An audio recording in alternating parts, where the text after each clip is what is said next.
Hello everyone, मैं मनीता। आप देख रहे हैं एलपी केमिस्ट्री पीजीटी। हम लोग पढ़ रहे हैं प्रोटीन्स। उसमें काफ़ी चीज़ें ख़त्म की हैं, जैसे जनरल इंट्रोडक्शन जो है जनरल इंट्रोडक्शन एंड और भी चीज़ें ख़त्म की हैं। अभी हम लोग पढ़ रहे हैं क्लासिफिकेशन।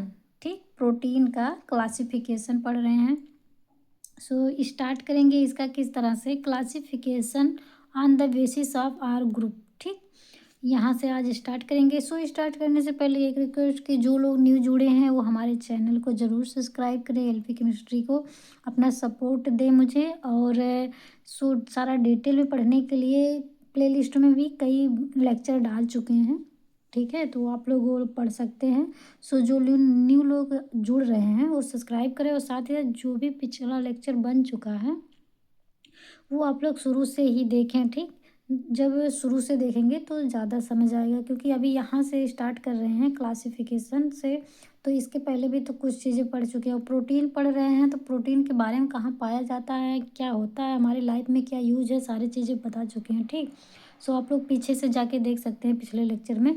आज स्टार्ट कर रहे हैं classification on the basis of R group. ठीक, तो ये बेसिस ऑफ आर ग्रुप, इसका क्या मतलब है। आर ग्रुप है कि जैसे जो प्रोटीन रहता है हमारा, वो अमीनो एसिड के फॉर्म पे, अमीनो एसिड फॉर्म में मिलता है। ठीक है, तो अमीनो एसिड फॉर्म में जब मिलता है तो उसमें एक COOH यानी कि एसिड ग्रुप एंड एक NH2 ग्रुप, ये फिक्स रहता है। ठीक, हर अमीनो एसिड में सारे में ये सेम रहता है, लगभग 20 है। तो 20 में एक कार्बोक्सिलिक ग्रुप, एक हाइड्रोक्सिल ग्रुप यानी कि OH मिलता ही मिलता है। बट उसका एक दूसरा चेन रहता है जिसे हम आर ग्रुप कहते हैं, साइड चेन आर ग्रुप, वहीं पे चेंज होता है। ठीक, जो हाइड्रोजन रखेंगे तो दूसरा हो जाता है ग्लाइसिन, जैसे वो हो जाएगा। फिर CH3 रखेंगे तो उसका नाम दूसरा हो जाएगा, दूसरा अमीनो एसिड। और वहाँ पे एथेन भी रखते हैं। ठीक है, वहाँ पे और हाइड्रोक्सिल ग्रुप रखते हैं, सल्फर वगैरह सारे लगते हैं। सारा चीज़ ये सब पढ़ भी चुके हैं स्ट्रक्चर इसका। पिछले लेक्चर में वो देख सकते हैं। बाकी इस तरह से ये कह रहा है कि आर ग्रुप के बेसिस पे भी हम प्रोटीन को क्लासीफाइड करते हैं। ठीक है, तो आर ग्रुप के बेसिस पे कैसे करते हैं, तो इसमें ये होता है कि जो आर ग्रुप रहता है वहाँ पर डिफरेंट डिफरेंट टाइप के फंक्शनल ग्रुप लगे रहते हैं। और कैसे कैसे है सारा उसको हम डिटेल में देखेंगे। ठीक, तो पहला ही हमारा है उसके फंक्शनल ग्रुप, जैसे कि आप इसमें देख सकते हैं। एक जैसे ए स्ट्रक्चर है, ये अमीनो एसिड का जनरल फार्मूला है। ठीक, तो ये इतना NH2 और COOH, ये इतना तो सब में रहता है। ठीक, यही आर ग्रुप चेंज होता है, तो हम इसी पे ही वो रख रख के सारा देखते हैं। ठीक, मतलब यहीं का ग्रुप आर ग्रुप जो रहता है यही चेंज होता है, फिर हमारा सारा जो प्रोटीन है सारा नेम जनरेट होता है। ठीक, ये देखेंगे तो इसमें हमारा पहला क्या है, सिंपल अमीनो एसिड। तो पहला जो क्लासिफिकेशन है इसमें आर ग्रुप के बेसिस पे सिंपल अमीनो एसिड, इसके देखिए नाम से ही पता चल रहा है सिंपल, मतलब ये हमें ये थोड़ा साधारण रहेगा, अलग से थोड़ा सिंपल रहेगा, सीधा साधा सा। जैसे कि देखते हैं इसको क्या है। देखिए, those amino acid which do not have functional group in their side chain, ये कह रहा है कि जो अमीनो एसिड रहता है अभी जो दिखाए हैं उसमें का जो साइड चेन रहता है यानी कि आर ग्रुप, वहाँ पे कोई फंक्शनल ग्रुप नहीं रहता है। ठीक, सिंपल अमीनो एसिड में कोई functional group, other functional group side chain वाला नहीं रहता है। और वो जो दोनों फंक्शनल ग्रुप है वो तो सब में रहते हैं, एक हाइड्रोक्सिल और एक कार्बोक्सिल ग्रुप, वो दोनों सब में रहते हैं, तो उसका तो लेना नहीं है। बट जो आर ग्रुप दिखाए हैं अभी हम, उसको आर ग्रुप के जगह पे कोई फंक्शनल ग्रुप नहीं रहता। अब फंक्शनल ग्रुप अगर जिनको पता है ठीक है, जिनको नहीं पता वो जाने। फंक्शनल ग्रुप वो होता है जो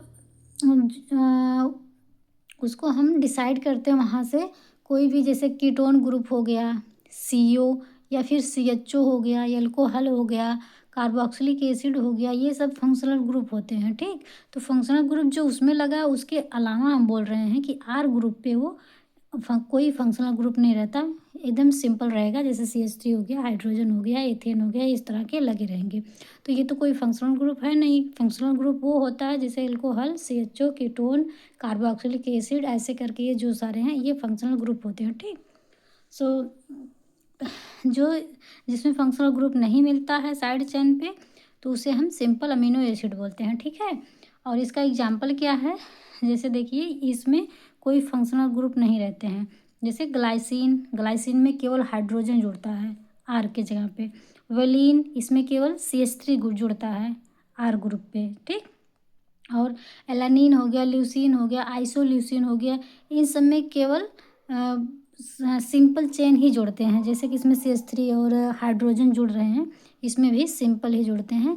बट जो फंक्शनल ग्रुप रहता है वही नहीं रहता, ठीक। इसमें सारे में केवल एल्केन ग्रुप ही रहते हैं, ठीक। इसको हम पिछले लेक्चर में पढ़ा चुके हैं, आप लोग उसमें इसका स्ट्रक्चर सारे का देख सकते हैं, ठीक। और यहाँ नीचे लिख भी सकते हैं जिससे कि आप तुरंत ही देख लें उसको और याद हो जाएगा, क्योंकि पास में ही रहेगा, ठीक। उसको हम एक बार बता चुके हैं, इस वजह से इसमें नहीं बता रहे हैं, ठीक। सो आप लोग पिछले लेक्चर में जाके इसका सारा स्ट्रक्चर देख सकते हैं, ठीक है। तो अगला क्या है, पहला हमारा हुआ सिंपल अमीनो एसिड। सेकंड क्या है हमारा, हाइड्रोक्सी अमीनो एसिड, ठीक। तो ये देखिए ये भी नाम से ही पता चल रहा है, हाइड्रोक्सी अमीनो एसिड। जहाँ पे आर ग्रुप रहता है उसे हम साइड चेन कह रहे हैं, ठीक। तो जो साइड चेन होता है वहाँ पे हाइड्रोक्सी ग्रुप प्रेजेंट रहता है। हाइड्रोक्सी ग्रुप किसे कहते हैं, OH को, ठीक। मतलब कि आर ग्रुप जो है वहाँ पे OH ग्रुप मिलेगा, ठीक। क्या है, those amino acid which possess hydroxyl group यानी कि OH in their side chain are called hydroxy amino acid, ठीक है। मतलब ये कह रहा है कि जो अमीनो एसिड अपने साइड चेन पर हाइड्रोक्सिल ग्रुप रखते हैं उसे हम क्या कहते हैं, हाइड्रोक्सी अमीनो एसिड। इसके एग्जाम्पल हैं क्या चीज़, सीरीन हो गया एंड थ्रियोनीन हो गया, ठीक। सीरीन, थ्रियोनीन, इसमें OH ग्रुप पाया जाता है, ठीक, इसके साइड चेन पे, ठीक। तीसरा देखेंगे सल्फर कंटेनिंग अमीनो एसिड। वहाँ पे देखिए हाइड्रोक्सी था तो उसमें ये जान लीजिए नाम से ही पता चल रहा है कि हाइड्रोक्सिल ग्रुप साइड चेन पे लगा रहेगा। यहाँ पे सल्फर कंटेनिंग, ये देखो ऑलरेडी ही बता रहा है, सल्फर कंटेनिंग मतलब वो अपना धारण करता, मतलब कि रखता है। कौन, amino acid, amino acid sulphur रखता है वहाँ पे, मतलब जुड़ा रहेगा, जॉइंट रहेगा, उसमें प्रेजेंट रहेगा बोल सकते हैं, ठीक। तो मतलब ऐसा अमीनो एसिड जिसमें सल्फर मिलता हो, ठीक। यहाँ पे वही चीज़ लिखा है, those amino acid which contain sulphur in their side chain, मतलब कि उसके साइड चेन पर सल्फर प्रेजेंट रहेगा, ठीक। उसका एग्जाम्पल क्या है, सिस्टीन एंड मिथियोनिन, ठीक है। ये क्या क्या है, दो चीज़ है हमारा जिसमें सल्फर ग्रुप प्रेजेंट रहता है, सिस्टीन एंड मिथियोनिन। इसका दिखा देते हैं हम, एक मिनट। ये देखिए ये सिस्टीन है, तो जहाँ पे आर ग्रुप रहता है यहाँ पे यूँ यहीं से वहाँ पे जोड़ देंगे, ठीक। जो जनरल फार्मूला भी बताए हैं वहाँ पे ये इतना जुड़ जाएगा। तो यहाँ पे देखिए SH है ना, मतलब सल्फ़र, तो सल्फ़र से जुड़ा है। और जो मिथियोनिन है ये भी देखिए सल्फ़र से जुड़ा है, ठीक। सल्फ़र से ये दोनों जुड़े रहते हैं, कौन कौन, सिस्टीन एंड मिथियोनिन। सो ये हमारा ये हो गया जिसमें कि सल्फर प्रेजेंट रहता है, ठीक, ऐसा अमीनो एसिड। अब देखेंगे एरोमेटिक अमीनो एसिड। एरोमेटिक पता ही होगा, जो एरोमेटिक होता है मतलब कि हकल्स रूल फॉलो करते हैं, जैसे कि बेंजीन हो गया हमारा, तो ऐसा अमीनो एसिड रहेगा जिसमें एरोमेटिक रिंग है, ठीक। तो वही चीज़ लिखा है, दो अमीनो एसिड्स, ऐसा amino acid which contain benzene ring in their side chain, ऐसा अमीनो एसिड जो साइड चेन पर बेंजीन रिंग प्रेजेंट रहता है, ठीक। इसका एग्जाम्पल क्या है, फेनिल एलानीन एंड टायरोसिन, ठीक है। फेनिल से देखिए वैसे नाम से ये भी जाना जा रहा है, फेनिल मतलब PH जो है यानी कि बेंजीन ही रहता है फेनिल, ठीक। और एलानीन है तो जो एलानीन अभी बताए हैं, एलानीन पर ये फेनिल ग्रुप जुड़ा रहता है। अब देखिए कुत्ता भी भौंकने लगा, ठीक। वो सोच रहा होगा कि हमारे भौंकने के टाइम पे कौन भौंक रहा है, ठीक। ठीक है, चिल्ला रहा है। पता नहीं आप लोग को सुनाई दे रहा है कि नहीं। भौंकना मतलब ऐसे बोलना ही होता है, ठीक। केवल हर स्पीशीज़ में चेंज है, कोई बोलता है, कोई भौंकता है, कोई अलग अलग लैंग्वेज में बोलता है, ठीक है। अ, इतनी रात में पढ़ा रहे हैं तो उसको लगा होगा कि कौन और बोल रहा है, ठीक।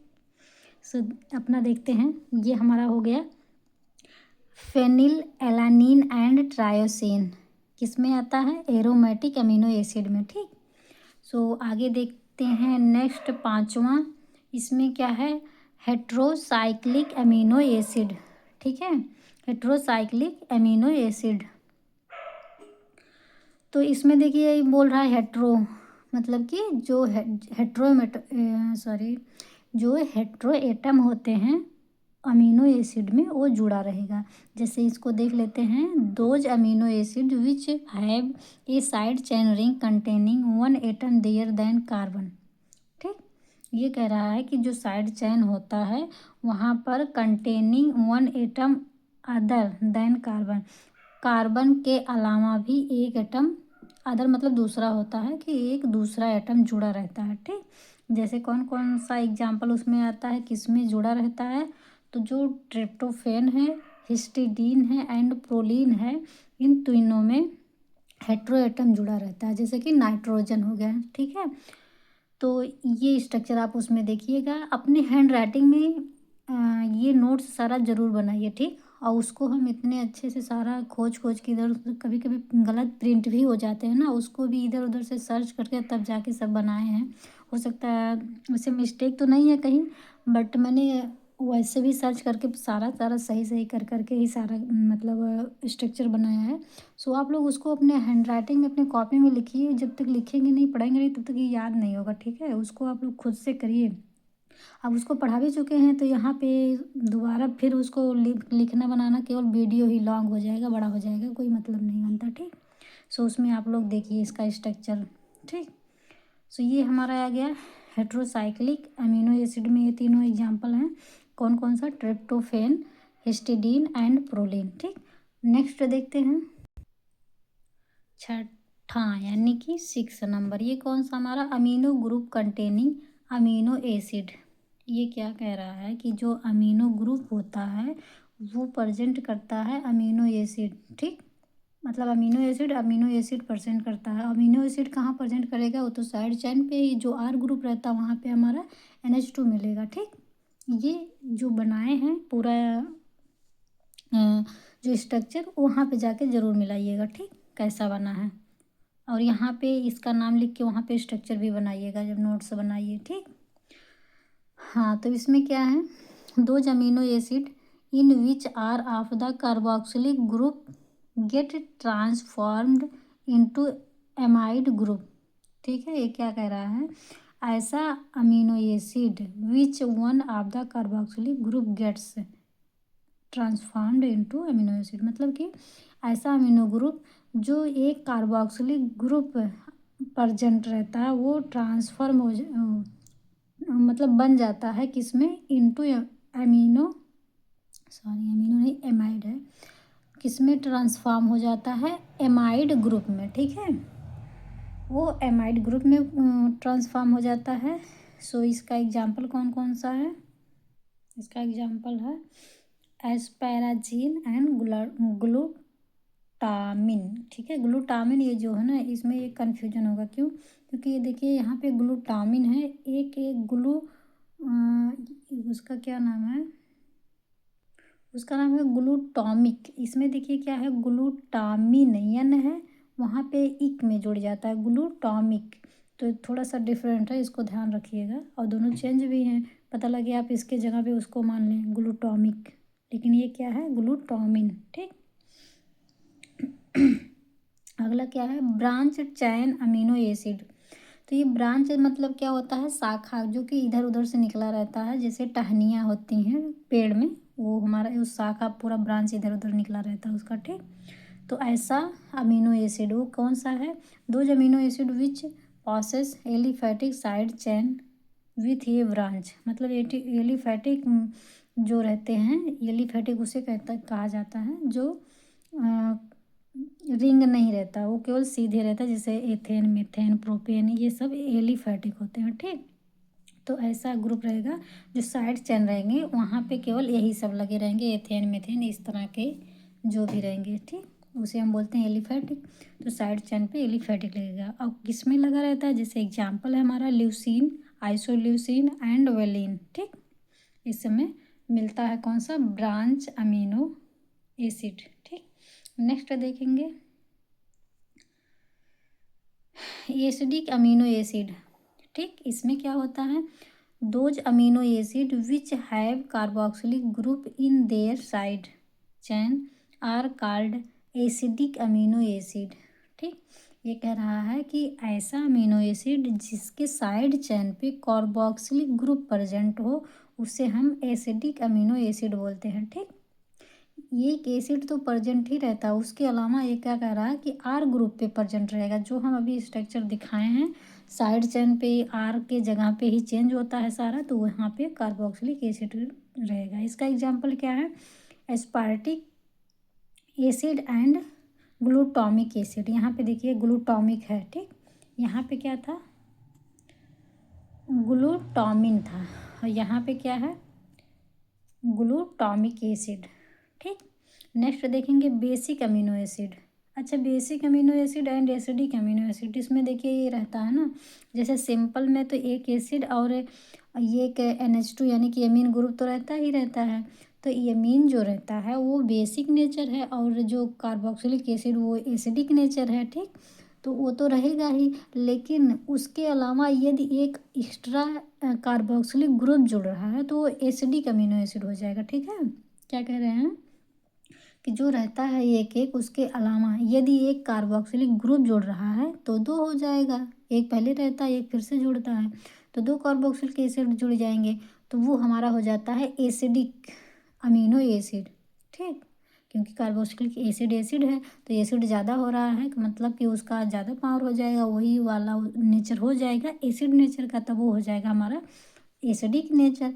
लेकिन बेसिक नेचर कब हो जाएगा, उसी का उल्टा, बेसिक हमारा जो NH2 रहता है वो बेसिक नेचर का है, तो एक तो रहता ही रहता है, अगर दो या फिर तीन ऐसे करके और आ जाते हैं एक के अलावा, तो वो हो जाता है हमारा क्या, बेसिक नेचर, ठीक। ये याद रखिएगा। समझ आया तो ठीक है, नहीं तो फिर से बैक करिए, उसके बाद फिर एक बार देखिए, ठीक है। इसको देखते हैं, amino, those amino acid which contain amino group in their side chain. जैसे ये कह रहा वही चीज़ जो समझा चुकी, कि जो साइड चेन पे कोई दूसरा अमीनो एसिड प्रेजेंट हो तो उससे हम क्या कहते हैं, बेसिक इन नेचर। इसका एग्जांपल क्या है, लाइसिन एंड अर्जिनिन, ठीक है, लाइसिन एंड अर्जिनिन। नेक्स्ट है क्या हमारा, लास्ट, अमीनो एसिड्स, सॉरी ये अमीनो नहीं, आई है ना, तो इसे इमीनो बोलेंगे, ठीक। क्या है, इमीनो एसिड्स। इसमें क्या होता है, those amino acid which contains a secondary amine group are called imino acids, ठीक। ध्यान से, इमीनो और अमीनो, ठीक। ये कह रहा है कि ऐसा अमीनो एसिड जो प्रेजेंट रहता है, कंटेन है, तो प्रेजेंट है, धारण करता है क्या चीज़, सेकेंडरी अमीन ग्रुप। ऐसा अमीनो एसिड जो सेकेंडरी अमीन ग्रुप प्रेजेंट रहता है उसे हम बोलते हैं एमिनो, इमीनो एसिड, ठीक। इसका एक ही एग्जांपल है कौन सा, प्रोलीन, ओके। सो आज का ये लेक्चर हमारा हुआ कंप्लीट। सो हम तो यही आशा करेंगे कि आप लोग इसको अच्छे से अच्छे रिवाइज करिए, नोट्स बनाइए, अच्छे से पढ़िए, क्योंकि वैसे आप लोग को लग रहा है ना थ्योरी है ये सब क्वेश्चन में आता है, ये पूछता है ये सब, ठीक है। एसिडिक नेचर का कौन सा बेसिक एग्जांपल दे देगा, उसमें बोलेगा कौन सा है एसिडिक, कौन सा ही बेसिक है, ठीक है। और वैसे केवल नाम लेके दे देगा, कि जिसे रिएक्शन करने के लिए आ जाता है तो नाम दे देगा, कि जैसे ल्यूसीन पे इसका रिएक्शन करा रहे हैं तो क्या होगा, तो वो नाम भी आपको याद रहना चाहिए। इसका ल्यूसीन का स्ट्रक्चर क्या है इसको याद रखना चाहिए। वैसे इसमें रिएक्शन नहीं पूछेगा, बट अदर जो ऑर्गेनिक रहते हैं PGT में ऐसे नाम से ही पूछता है, ठीक है। कैसे, जैसे कि कोई दे दिया उस तरह से नहीं देगा। जैसे फास्फोरिक एसिड हो गया, ऐसे नाम करके दे दिया कि फास्फोरिक एसिड का कैसे ऑक्सीडेशन होगा, इस तरह से दे देगा। तो फास्फोरिक एसिड लिख के देगा। अगर आपको नाम पता रहेगा तभी फास्फोरिक उसका स्ट्रक्चर बना पाएंगे। जब स्ट्रक्चर पता ही नहीं रहेगा तो कैसे बना पाएंगे। तो सो नाम भी और स्ट्रक्चर दोनों याद रखा करिए, ठीक है। सो ये हमारा हो गया आज का लेक्चर कंप्लीट। सो फिर से एक बार कहना चाहेंगे, जो न्यू लोग हैं वो हमारे चैनल एलवी केमिस्ट्री को सब्सक्राइब ज़रूर करें एंड लाइक भी करिए, ठीक है। सो आई एम वेरी हैप्पी, क्योंकि अगर कोई लोग सब्सक्राइब करते हैं और लाइक बढ़ता है तो लगता है कि हाँ लोग देख रहे हैं, ठीक है। सो कहना चाहेंगे, पढ़ते रहिए, मस्त रहिए और पढ़ते रहिए क्या एलपी केमिस्ट्री। सो आज के लिए इतना ही, मिलते हैं नेक्स्ट वीडियो में, तब तक के लिए बाय बाय।